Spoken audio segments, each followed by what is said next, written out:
ଆସନ୍ତୁ ଆମମାନେ ବାକ୍ୟ ଅଧ୍ୟୟନ କରିବା। ତାହା ହେଉଛି ଉପଦେଶକ 5 ପର୍ବ 1 ପଦରୁ 7 ପଦ। ଏଠାରେ ଏପରି ଲିଖିତ ଅଛି, ତୁମ୍ଭେ ପରମେଶ୍ୱରଙ୍କ ଗୃହକୁ ଯିବା ବେଳେ ସାବଧାନରେ ଆପଣ ଚରଣ ରଖ, କାରଣ ମୂର୍ଖମାନଙ୍କର ବଳି ଉତ୍ସର୍ଗ କରିବା ଅପେକ୍ଷା ଶ୍ରବଣାର୍ଥେ ନିକଟବର୍ତ୍ତୀ ହେବାର ଉତ୍ତମ, ଯେଣୁ ସେମାନେ ମନ୍ଦ କର୍ମ କରନ୍ତି ବୋଲି ଜାଣନ୍ତି ନାହିଁ। ତୁମ୍ଭେ ଆପଣା ମୁଖରେ ଅବିବେକୀ ହୁଅ ନାହିଁ ଓ ପରମେଶ୍ୱରଙ୍କ ସାକ୍ଷାତରେ କୌଣସି କଥା କହିବା ପାଇଁ ତୁମ୍ଭର ଚିତ୍ତ ଚଞ୍ଚଳ ନ ହେଉ, କାରଣ ପରମେଶ୍ୱର ସ୍ୱର୍ଗରେ ଅଛନ୍ତି ଓ ତୁମ୍ଭେ ପୃଥିବୀରେ ଅଛ। ଏ ହେତୁ ତୁମ୍ଭର କଥା ଅଳ୍ପ ହେଉ, କାରଣ କାର୍ଯ୍ୟର ବାହୁଲ୍ୟରେ ସ୍ୱପ୍ନ ହୁଏ, ପୁଣି ବାକ୍ୟରେ ବାହୁଲ୍ୟରେ ମୂର୍ଖର ରୋଗ ହୁଏ। ତୁମ୍ଭେ ପରମେଶ୍ୱରଙ୍କ ନିକଟରେ ମାନତା କଲେ ତାହା ପରିଶୋଧ କରିବାକୁ ବିଳମ୍ବ କର ନାହିଁ, କାରଣ ମୂର୍ଖମାନଙ୍କ ଠାରେ ତାହାଙ୍କର ସନ୍ତୋଷ ନାହିଁ। ତୁମ୍ଭେ ଯାହା ମାନତ କର ତାହା ପରିଶୋଧ କର। ମାନତ କରି ପରିଶୋଧ ନ କରିବା ଅପେକ୍ଷା ତୁମ୍ଭର ମାନତ ନ କରିବାର ଭଲ। ତୁମ୍ଭ ଶରୀରକୁ ପାପ କରାଇବା ପାଇଁ ତୁମ୍ଭ ମୁଖରେ ଦିଅ ନାହିଁ, କେଉ ବା ଏହା ଭ୍ରମ ହେଲା ବୋଲି ଦୂତ ସାକ୍ଷାତରେ କୁହ ନାହିଁ, କାହିଁକି ପରମେଶ୍ୱର ତୁମ୍ଭ ରୋଗରେ କ୍ରୋଧ ହୋଇ ତୁମ୍ଭ ହସ୍ତରେ କାର୍ଯ୍ୟ ବିନାଶ କରିବେ। କାରଣ ସ୍ୱପ୍ନ ଓ ଅସାରତାର ବାହୁଲ୍ୟ ଓ ବହୁ ବାକ୍ୟ ଦ୍ୱାରା ଏ ରୂପ ଘଟେ। ମାତ୍ର ତୁମ୍ଭେ ପରମେଶ୍ୱରକୁ ଭୟ କର। ପଠିତ ଅଂଶରେ ପ୍ରଭୁ ବର୍ତ୍ତମାନ ବୁଝିବା ନିମନ୍ତେ ଆଶୀର୍ବାଦ କରନ୍ତୁ। ধন্যবাদ। মানে দ্বিতীয়াংশ পড়িবা দ্বিতীয় বিবরণী তার 23 পর্ব 21 পদରୁ 23 পদ।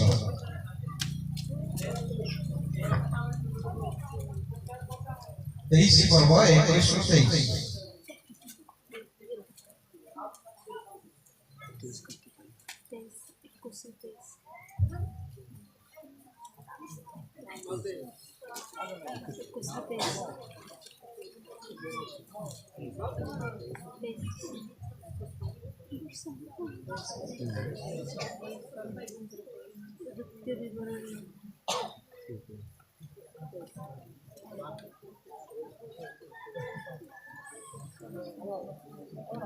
ଆସନ୍ତୁ ଆମେ ପବିତ୍ର ଶାସ୍ତ୍ର ଅଧ୍ୟୟନ କରିବା।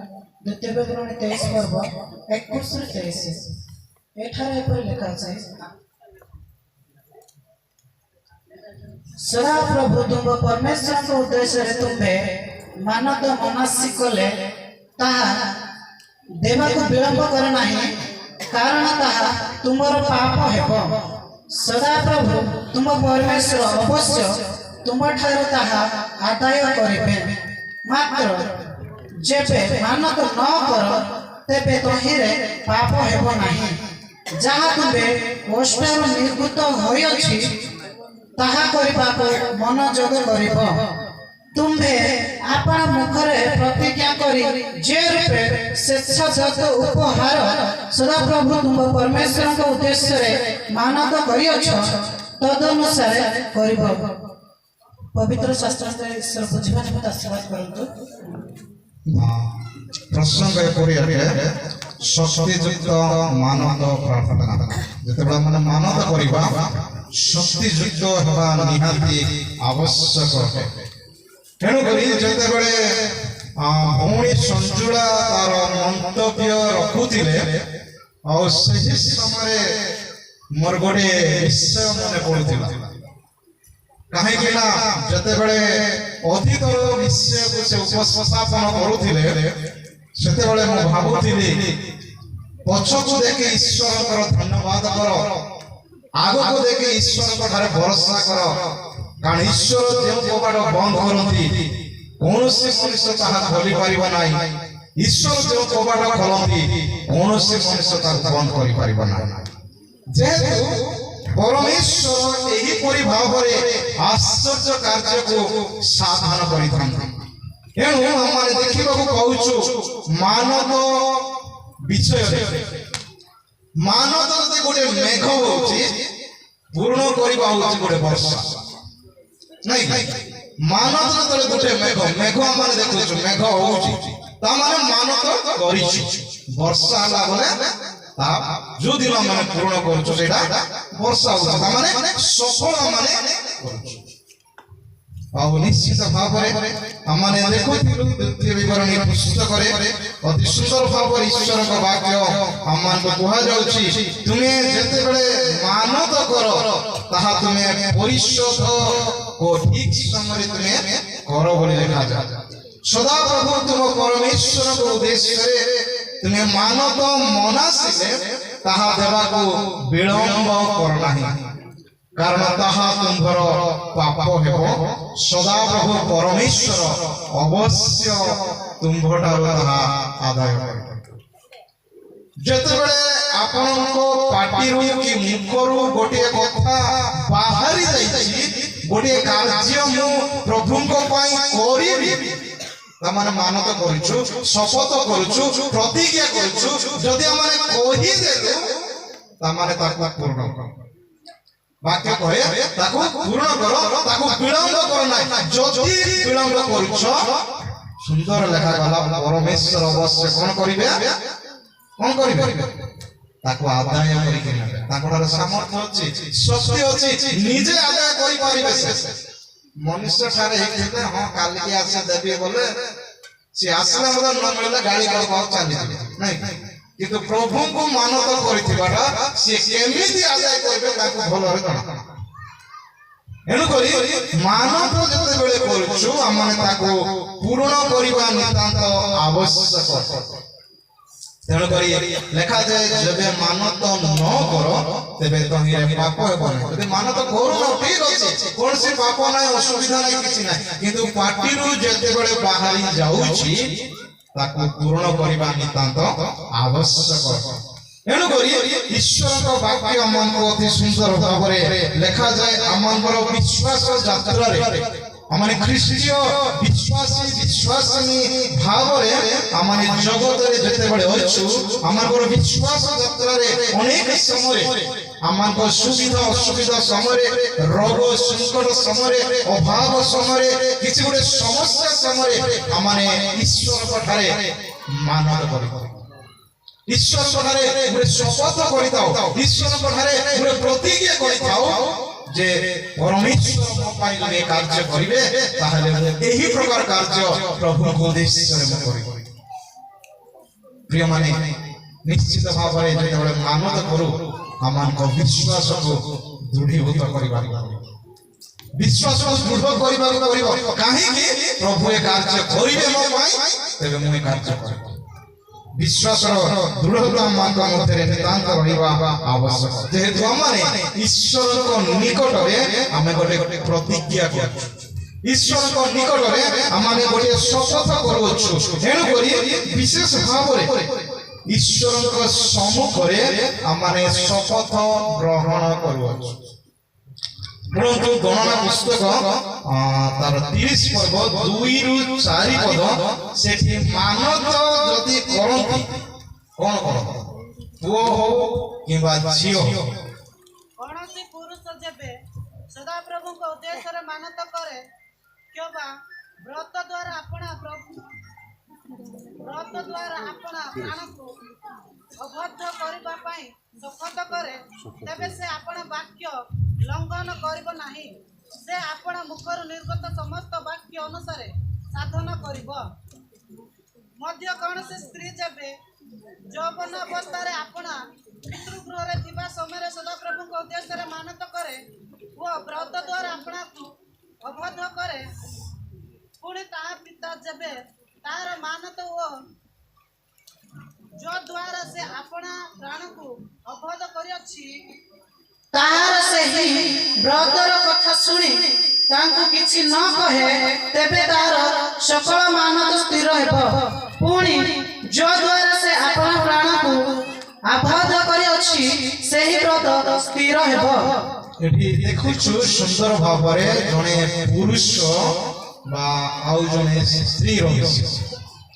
ଯଦି କୌଣସି ପୁରୁଷ ପରମେଶ୍ୱରଙ୍କ ଉଦ୍ଦେଶ୍ୟରେ ମାନତ କରୁଅଛି, ତେବେ ସେ ଆପଣା ପ୍ରାଣକୁ ଆବଦ୍ଧ କରିବ ଏବଂ ସେ ଅନୁସାରେ ସେ ସୁସ୍ଥିର ରହିବ ଏବଂ କଣ କରିବ? ସେ ଅନୁସାରେ ସେ ଆବଦ୍ଧ ରହିବ। সেই মানব পূর্ণ করিবা পর্যন্ত সে অনুসারে আবদ্ধ রহিব তেবে কোন আপন বাক্যକୁ সে লঙ্ঘন করিব যে মুখরে সে বাক্য বাহার করিছি যে মুখরে সে প্রতিজ্ঞা করিছি যে মুখরে সে শপথ করিଅছি সে অনুসারে সে কার্য করে जो वाक्य रखिला और से वाक्य अनुसार कोन लंघन करिब नाइ कारण से आपन मुखरु निर्गत समस्त वाक्य अनुसार ताकू शासन जेते बडे हम मानकर शारीरिक असुस्थ हो रोग हो अभाव हो दुख हो जे कोनसी समस्या जदि आसे हमने बेले बेले ईश्वर कटार मानत करिब किंतु बेले बेले भलो हेई गला परे से मानत भूली जाई কিন্তু পরমেশ্বর আদায় করে আউ গোটে রোগ ଦେଇକି আদায় କରନ୍ତି ଆଉ ଗୋଟେ ସମସ୍ୟା ଦେଇକି ଆଦାୟ ଯେ କୌଣସି ମାଧ୍ୟମରେ ବି ସେ ଆଦାୟ કરે ଏଠି ଦେଖିଲୁ ପୁରୁଷ ବିଶ୍ୱାସ ତଳ ଅଂଶରେ ଦେଖୁଛୁ ଗୋଟେ ସ୍ତ୍ରୀ ଯୌବନ ଅବସ୍ଥାରେ ବାପା ଘରକୁ ଯିବା ବେଳେ ଯଦି ସେ ମାନତ କରୁଛି କରିକି ଯଦି ସେ ବାହା ହେଇଯାଉଛି ତଥାପି ବି ତା ପିତା ତାକୁ ପୂରଣ କରିପାରିବ अर्थात परमेश्वर निकटरे पुरुष हो कि स्त्री हो यदि मानद कला ताकू जे कोनोसी माध्यम रे पूर्ण करबा आवश्यक जेतु आमानकर निज मुखरु निज पाटिरु आमाने ताकू बाहर करिथा कथा कहिथा ईश्वर को रख ईश्वर को निकटरे आमाने कहिथा कोनोसी मनुष्य निकटरे नुहे एणु विशेष करी आमाने परमेश्वर गौरव उद्देश्य ये समस्त कार्य करिथाउ एवं शपथ मानत जतबेले करूछु आमाने विश्वस्त रहिबा नितांत आवश्यक जहा कि आमाने पढुथिलु से उपदेश को 5 और 4-5 पदरे विश्वस्त रहिबा मानत रे आमे माने विश्वस्त रहिबा पड़िबो সেই পাঁচর এক পদরে দেখুଛୁ কোন ঈশ্বরଙ୍କୁ ভেটিবা পাই প্রস্তুতি রহিবা ଯେଉଁ ଦିନ ମାନକ କରୁଛୁ ସେହି ଦିନ ପର୍ଯ୍ୟନ୍ତ ନିଜକୁ ଆବଦ୍ଧ ରଖିବା ଈଶ୍ୱରଙ୍କୁ ଭେଟିବା ପାଇଁ ସାକ୍ଷାତ କରିବା ପାଇଁ ନିଜକୁ ସେ ଅନୁସାରେ ପ୍ରସ୍ତୁତି ହେବାକୁ ପଡ଼ିବ ତେଣୁକରି ଲେଖାଯାଏ ତାର ଏକ ପଦରେ ତୁମେ ପରମେଶ୍ୱରଙ୍କ ଗୃହକୁ ଗଲାବେଳେ ସାବଧାନରେ ଆପଣା ଚରଣ सावधानता सहित मानत पूर्ण हेबा पर्यंत हमने आबद्ध हेकि निजको रखबाको ईश्वर को साक्षात करिया पाए सेही समय को आसीबा पर्यंत हमने आबद्ध रहिबा नितांत आवश्यक जो द्वारा विशेष करी आज अनेक केमती आबद्ध हेबा खाली शारीरिक भाव रे नै आत्मिक भाव रे प्रार्थनार सहित विश्वासर सहित जे उद्देश्य से करछु से उद्देश्य निमंते हमने प्रार्थना करिबा प्रार्थना रे से दिन पहुंचीबा पर्यंत हमने ताको मागिबा को पड़िबो परमेश्वर को उपस्थित को हमने अनुभव करिबा को पड़िबो एवं विशेष करी हमने ईश्वर को वाक्य निमंते क्षुधा रहिबा आवश्यक इच्छा शक्ति रहिबा आवश्यक एवं तांतो माने अनुभव करिबा आवश्यक ताकर उपस्थिति को हम जीवन रे अनुभव करिबा नितांत आवश्यक विशेष करी आमोस पुस्तक 4 पर्व 12 पद लिखा जाए परमेश्वर सहित साक्षात करिबा निमंते प्रस्तुति एणु करी हमने देखुछु एक पदरे प्रभुଙ୍କ सहित साक्षात करिबा पाई हमने निजको प्रस्तुति करिवार आवश्यक मानत जते बडे करूछु तार दिन पर्यंत हमने निजर आत्मा को निज जीवन को निज हृदय को विश्वास सहित प्रार्थनार सहित सेवार सहित प्रस्तुतिर आवश्यकता अछि काई प्रभु ताहा पूर्ण करिबा के जाउछु प्रभु ता कार्यकारी करिबा को जाउछु हम जीवन रे ताकरे आशीर्वाद हस्त रखिबा को जाउछु एनु करी प्रिय माने तीनोटी जिनिस अमान को जीवन रे केबे भी भांगीबा कोन कोन प्रथम जिनिस होछि मान बा शपथ बा प्रतिज्ञा द्वितीय जिनिस होछि विश्वास विश्वास केबे भी माने विश्वास हरैबा तृतीय जिनिस होछि कहार हृदय को केबे भी भांगीबा काहे हा तीनोटी जिनिस भांगीबा द्वारा अनेक कष्ट अनेक समस्यार सम्मुखीन आम्भे माने हेइथा ତେଣୁକରି ତୃତୀୟରେ ଦେଖୁଛୁ ଈଶ୍ୱରଙ୍କର କଥା ଶୁଣିବା ଆବଶ୍ୟକ। ଏକ ପଦର ଦୁଇ ଅଂଶରେ ଆମେ ଦେଖୁଛୁ କାରଣ ମୂର୍ଖ ମାନଙ୍କ ଭଳି ଉତ୍ସର୍ଗ କରିବା ଅପେକ୍ଷା ଶ୍ରବଣାର୍ଥେ ନିକଟବର୍ତ୍ତୀ ହେବାର ଉତ୍ତମ।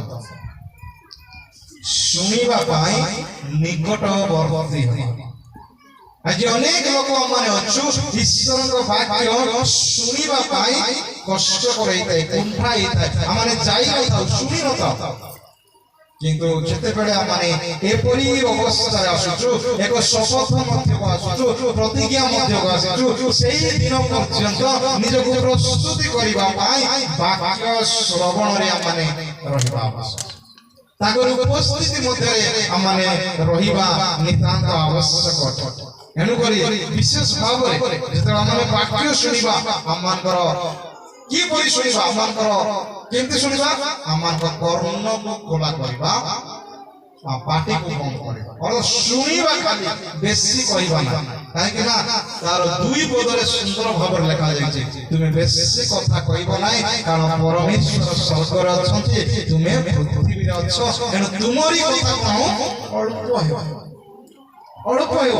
ଏଣୁକରି ଆମେ କର୍ଣ୍ଣକୁ ଖୋଲା କରିବା, ପାଟିକୁ ନୁହେଁ, ଶୁଣିବା ପ୍ରଭୁ ଯାହା ଆମ୍ଭମାନଙ୍କ ପାଇଁ କହୁଅଛନ୍ତି।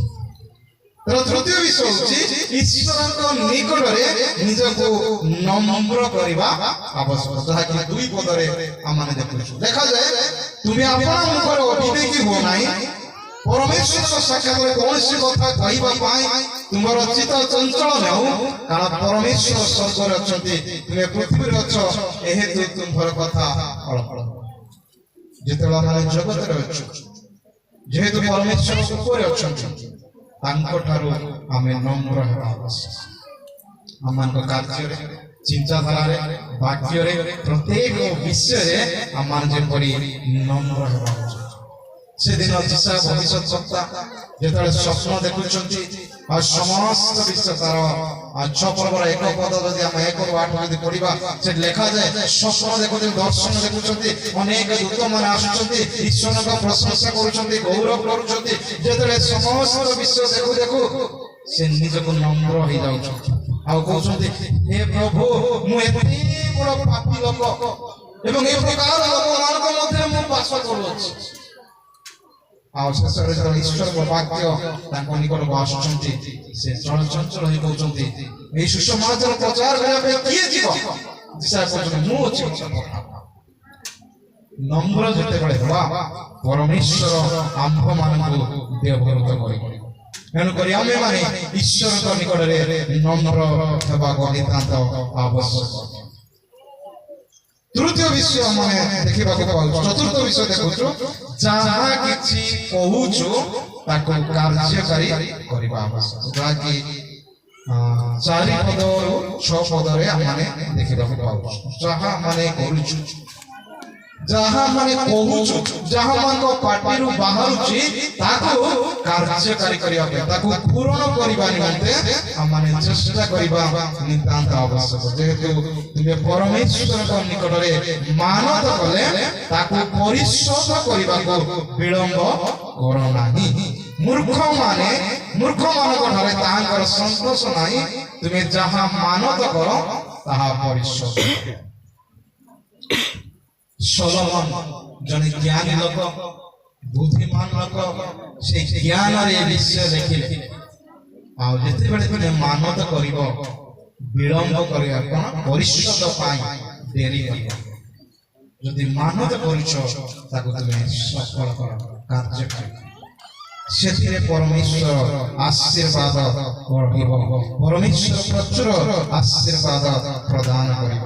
ଏଣୁ ବିଶେଷ କରି ଆମେ ଦେଖିବାକୁ ପାଉଛୁ ଯେ ଆମର ପ୍ରତିଦିନ ପ୍ରାର୍ଥନା ରହିବା ଆବଶ୍ୟକ ଏବଂ ଈଶ୍ୱରଙ୍କୁ ଆମେ ସାଧାରଣ ନାହିଁ, ଏକ ଗମ୍ଭୀରତା ଭାବରେ ଆମେ ନେବା ଆବଶ୍ୟକ ଅଟେ। ଏଣୁ ବିଶେଷ କରି ଆମେ ଯଦି ଦେଖିବା ହାନ୍ନାଙ୍କର ମାନତ ବିଷୟ ପରନ୍ତୁ ପ୍ରଥମ ସମୁଏଲ 1 ପର୍ବ 11 ପଦ କଣ ପ୍ରାର୍ଥନା କରୁଛନ୍ତି ହାନ୍ନା ତାଙ୍କ ମାନତରେ? ପ୍ରଥମ ସମୁଏଲ 1 ପର୍ବ 11 ପଦ। ପୁଣି ସେ ଏକ ମାନତ ମନାସି କହିଲା, ହେ ସୈନ୍ୟାଧିପତି ସଦାପ୍ରଭୁ ଯେବେ ତୁମ୍ଭେ ଆପଣା ଦାସୀରଥଙ୍କ ପ୍ରତି ନିତାନ୍ତ ଦୃଷ୍ଟିପାତ କରିବ ଓ ମୋତେ ସ୍ମରଣ କରି ଆପଣା ଦାସୀକେ ପାସରିବ ନାହିଁ, ମାତ୍ର ଆପଣା ଦାସୀକେ ଗୋଟିଏ ପୁରୁଷ ସନ୍ତାନ ଦେବ, ତେବେ ମୁଁ ତାହାର ଯାବଜୀବନ ତାହାକୁ ସଦାପ୍ରଭୁଙ୍କ ଉଦ୍ଦେଶ୍ୟରେ ଦାନ କରିବି ଓ ତାହାର ମସ୍ତକରେ ଖୁର ଲାଗିବ ନାହିଁ। ଏଠି ଦେଖୁଛୁ ସୁନ୍ଦର ଭାବରେ ହାନା ଜଣେ ବନ୍ଧୁ ବାଇବେଲରେ ଯଦି ଆମେ ଦେଖିବା ପରମେଶ୍ୱର ଯାହା ଯାହାକୁ ବନ୍ଧିଆ କରିଛନ୍ତି ତାଙ୍କ ଦେହ ଏକ ଆଶ୍ଚର୍ଯ୍ୟ ସନ୍ତାନ ମାନଙ୍କୁ ଜନ୍ମ କରିଛନ୍ତି।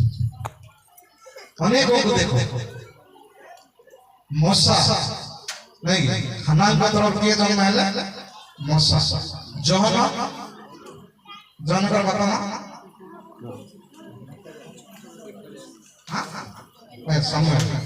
ସମୟ ଜନ୍ମ ହେଲେ ମଶାଙ୍କ ବାପା ମା ଆମର ମା ଜହନଙ୍କ ବାପା ମା ସାମସନଙ୍କ ବାପା ମା ମାନେ ଏଇ ସମସ୍ତେ ବନ୍ଧିଆ। ଯଦି ଦେଖିବା ସମସ୍ତେ ବନ୍ଧିଆ, କିନ୍ତୁ ବନ୍ଧିଆ ସ୍ତ୍ରୀ ମାନଙ୍କ ଠାରୁ ଯେତେବେଳେ ପରମେଶ୍ୱର ଆଶ୍ଚର୍ଯ୍ୟ କାର୍ଯ୍ୟ ସାଧନ କରୁଛନ୍ତି, ସାଧାରଣ ପୁରୁଷ କିଏ ଜନ୍ମ ହେଇନା। ସେ କଣ ଜହନ, ସାମୁଏଲ, ମଶା, ସାମସନ, ଏମାନେ ସମସ୍ତ ସାଧାରଣ ପ୍ରଭୁଙ୍କ ପାଇଁ ଅନେକ କାର୍ଯ୍ୟ ଏମାନେ କରିଛନ୍ତି। ଏଣୁକରି ପ୍ରଭୁ ସେହି ସମୟରେ ହାନା ପ୍ରାର୍ଥନା କରୁଛନ୍ତି, ମତେ ଯଦି ଗୋଟିଏ ସନ୍ତାନ ଦେବ ତାର ମାନ ତ ରହିଲା, ମୁଁ ତୁମକୁ ହିଁ ଦେଇଦେବି। ଯିଏ ଦେଇପାରିବ ଜନ୍ମ ହେଲା ପରେ ଆଉ କୁଆଡେ ଦେବେ ମୁଁ ଭାବିବା ନାଇଁ। କିନ୍ତୁ ଦେଖୁଛୁ ତାର ମାନେ ଦୁଗ୍ଧ ପାନୀୟ ବୟସ ସମାପ୍ତ ହେଲା ପରେ ସେ ପୁନର୍ବାର ମନ୍ଦିରକୁ ଆସୁଛନ୍ତି, ଆଉ ମନ୍ଦିରରେ ସେଇ ସାମୁଏଲକୁ ସେମାନେ ଛାଡ଼ି ଯାଉଛନ୍ତି। ଏତେ ବଡ କଣ ତ୍ୟାଗ ହାନା କରୁଛନ୍ତି, ସହଜ ବିଷୟ ନୁହେଁ। ଗୋଟେ ସନ୍ତାନକୁ ଛାଡ଼ିକି ଯିବାଟା ଏତେ ସହଜ ନାହିଁ ଗୋଟେ ମା ପାଇଁ, କିନ୍ତୁ ମାଙ୍କର ମାନତ, ମାଙ୍କର ଶପଥ ତାକୁ ରଖିବାକୁ ପଡେ।